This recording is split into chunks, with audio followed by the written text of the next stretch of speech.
Yung isang taong napaka-humble, mabait, pero lumabas yung tapang at galit dahil sa mga pangyayari. Alam mo, sama-sama ng loob ko. Dahil pinabayaan mo kami. Oy, kayong dalawa. Huwag nga kayong makialam.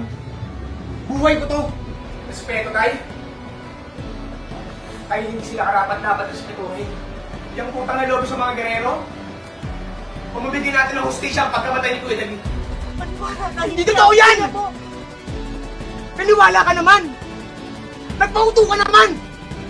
Ang aral po na maihasa sa buhay ko po dito sa Batang Quiapo, siguro po yung turo po sa akin ni Kuya Tanggol, na wag po natin kakalimutan kung sino po tayo, wag po lalaki yung ulo, at palagi pong maging marespeto at mapagpakumbaba. Hindi lang po sa matanda, pati na rin po sa lahat ng tao nasa paligid po natin.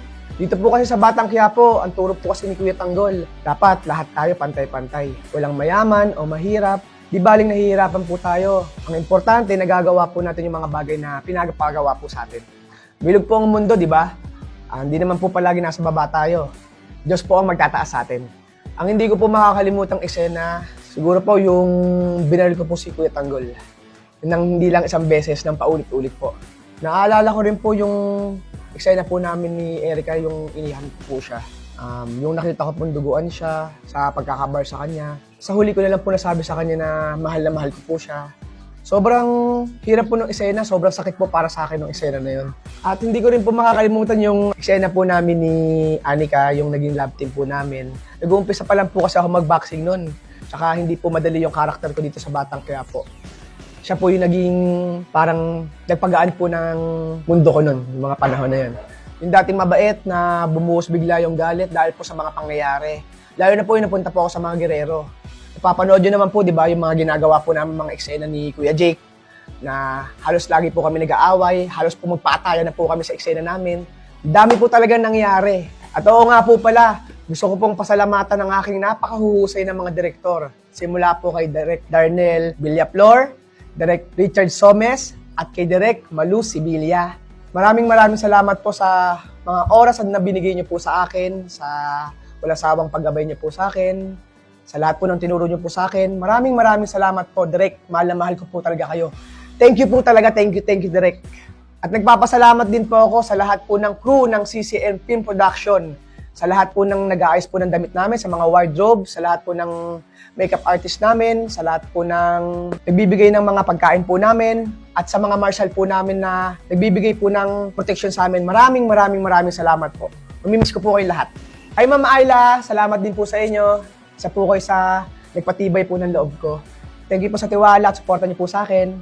Thank you, Ma'am Ayla. Love you.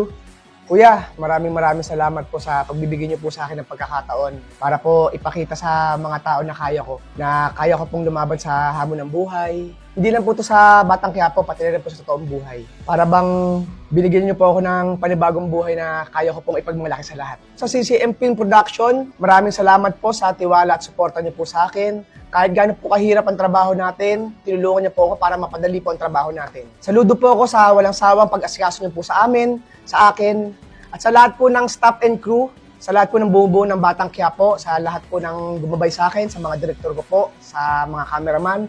Maraming salamat po dahil di niyo po ako pinabayaan. Sa lahat ng taga-subaybay ni Santino, maraming salamat po sa inyo sa pagmamahal niyo po sa karakter ko bilang si Santino. Tuwing nasa labas po ako, kadalasan po ang tawag na po sa akin ng mga tao, Santino. Nakilala na po ako sa karakter ko na si Santino, na mapagpakumbaba at marespeto. Maraming salamat po sa inyo at patuloy po natin suportahan ng FPJ's Batang Quiapo. Thank you.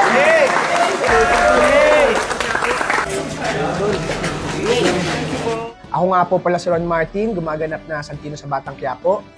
Nagpapaalam at nagpapasalamat po sa inyong lahat, mga kabatang Quiapo.